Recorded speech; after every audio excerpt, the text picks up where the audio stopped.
आखिर सौरभ जोशी के घर की कीमत क्या है? क्या ये 6 करोड़ का है, 10 करोड़ का है या फिर 25 करोड़ तक का? आज हम करेंगे एक रियलिस्टिक ब्रेकडाउन, बिना क्लिकबेट के, सिर्फ फैक्ट्स के साथ।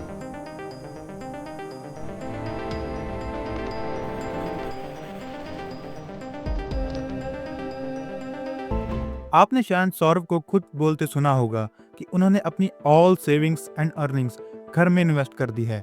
मतलब जो कुछ भी कमाया सब घर पर लगा दिया। लेकिन एक बात नोटिस करो, उन्होंने कभी भी एग्जैक्ट कॉस्ट रिवील नहीं की। और वही वजह है कि सोशल मीडिया पर अलग अलग नंबर्स घूमते रहते हैं। कोई बोलता है 6 से 8 करोड़, कोई कॉन्फिडेंटली क्लेम करता है 10 करोड़ और कुछ वायरल पोस्ट में तो 25 करोड़ तक की बात की गई है। बट सच क्या है? सबसे पहले घर के फीचर्स समझ लो। ये एक 3 फ्लोर का फैमिली होम है जिसमें एक जॉइंट फैमिली के 10 लोग रह सकते हैं। बेसमेंट पार्किंग है, कुछ हिडन या सीक्रेट रूम भी हैं जो व्लॉग में हिंट हुए हैं। और शौक की बात यह है कि घर में 5 किचन्स हैं, multiple bedrooms, specialised room, premium interior, security system और लैंडस्केपिंग। ये सब फीचर एक नॉर्मल घर को लग्जरी कैटेगरी में डाल देते हैं। लेकिन एक और वजह है कि एग्जैक्ट नंबर कभी सामने नहीं आता, प्राइवेसी और सिक्योरिटी। सोचो अगर आप एक पब्लिक फिगर हो और आप अपने घर के एग्जैक्ट कॉस्ट अनाउंस कर दो तो क्या होगा? ऑलरेडी 2024 में सौरभ को एक एक्सटॉर्शन थ्रेट आया था। ऐसे में डिटेल्ड वेल्थ डिस्क्लोजर बिल्कुल रिस्की हो जाता है, इसलिए ऑफिशियल फिगर कभी नहीं आएंगे, बट एस्टिमेट हम निकाल सकते हैं। चलिए अब एक ग्राउंडेड एस्टिमेट निकालते हैं। सौरभ का घर जो हल्द्वानी जैसी लोकेशन पर है, उसका प्लॉट साइज लगभग 2150 स्क्वायर फीट है। लोकल लैंड रेट्स वहाँ 7,000 से 10,000 पर स्क्वायर फीट के बीच होते हैं। मतलब सिर्फ लैंड की कॉस्ट ही अराउंड 1.8 करोड़ बनती है। अब कंस्ट्रक्शन पर आते हैं। 3 फ्लोर्स, लगभग 1500 square feet building up area. अगर आप हाई एंड रेजिडेंटल कंस्ट्रक्शन के रेट देखो तो वो 4500 से 5000 स्क्वायर फीट तक जाते हैं।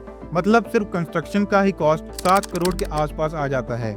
इसके ऊपर आता है architecture, approvals, interiors, furnishing, security system.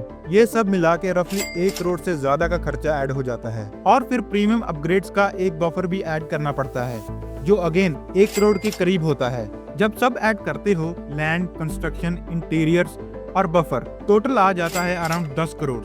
और अगर थोड़ा प्रीमियम मटेरियल या लोकेशन फैक्टर कर लो तो ये रेंज इजीली 12 करोड़ तक जा सकती है। अब एक और बात जो समझनी जरूरी है, क्या ये उनके लिए अफोर्डेबल है? बिल्कुल है। रिपोर्ट्स के हिसाब से सौरभ की नेटवर्थ 25 से 30 करोड़ के आसपास है। मंथली अर्निंग करीब 40 लाख से ज्यादा, यानी कि 1 करोड़ के आसपास। और आपने देखा ही होगा कि उनके व्लॉग्स में जी वैगन जैसी कार्स उन्होंने आराम से खरीद रखी है।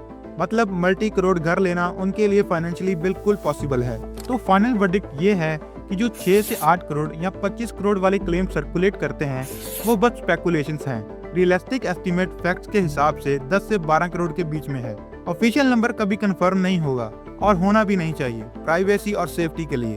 अब आप बताओ, आपको क्या लगता है, 10 से 12 करोड़ का एस्टीमेट सही है या आपके हिसाब से और ज्यादा हो सकता है?